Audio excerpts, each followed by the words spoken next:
Right now, we are joined by Charlie Pereira. He is a former NTSB investigator and transportation safety and security consultant. Charlie, talk to us about this accident and in particular the fact that it happened at night in this airspace that has a considerable amount of traffic going in and out. Yes, sir. I used to work there at NTSB headquarters, partially looking out over that airspace there from LaFont Plaza and walking and driving in that area. There's persistent helicopter traffic close to approaches and departures from Reagan.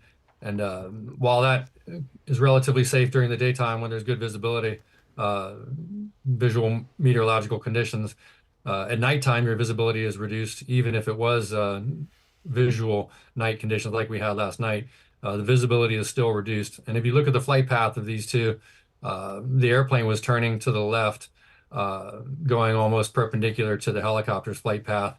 And that would have not presented much in the way of lighting for the airplane, for the helicopter pilot to see, other than wingtip lights and strobe lights. So that, and there's already a lot of lights in the DC metro area. So it would have been probably challenging for the helicopter pilot to see the airplane from that perspective.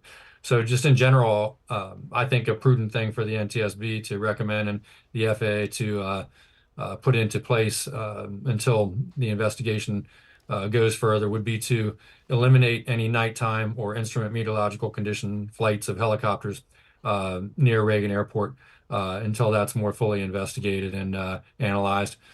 That's my initial take on the circumstances of this accident. I wanted to ask you just more about the NTSB process here, because I think people hear NTSB investigation and sometimes their ears turn off because it's so dense and it takes so long. And so, we heard today the GO team has been deployed. They're photo documenting the scene. They're trying to look at evidence like debris, voice recorders, air traffic control, all of this stuff that is going to come together to paint this bigger picture. What else should people know about the NTSB's process that they can kind of digest?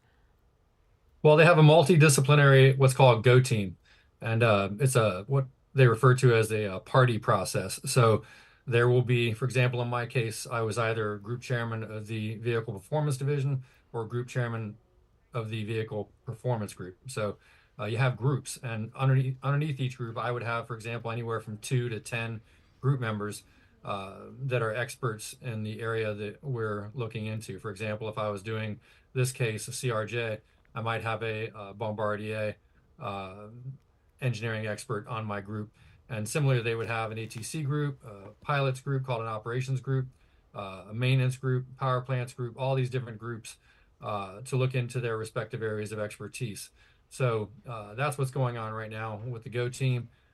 There's literally dozens of investigators and their group members participating in putting this together right now with what will be nightly progress meetings and media sessions after the progress meetings to educate the public on what they're finding on a nightly basis.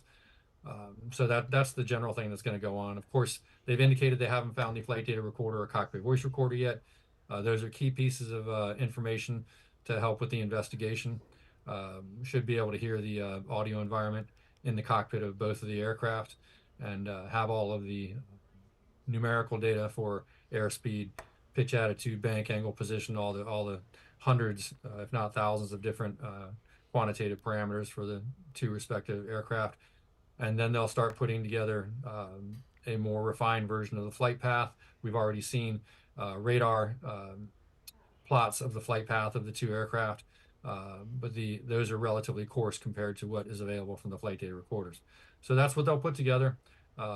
They'll start announcing their findings and we'll have a better picture of what's going on. But in the interim, the NTSB is allowed to make urgent safety recommendations to try to address preliminary safety matters. And I think, as I mentioned before, one of those that they might want to recommend to the FAA is that until this gets ferreted out better, to go ahead and stop having nighttime and instrument condition helicopter traffic in the area of Reagan Airport. Charlie Pereira, former NTSB investigator and transportation safety and security consultant, thank you for your time. We appreciate it.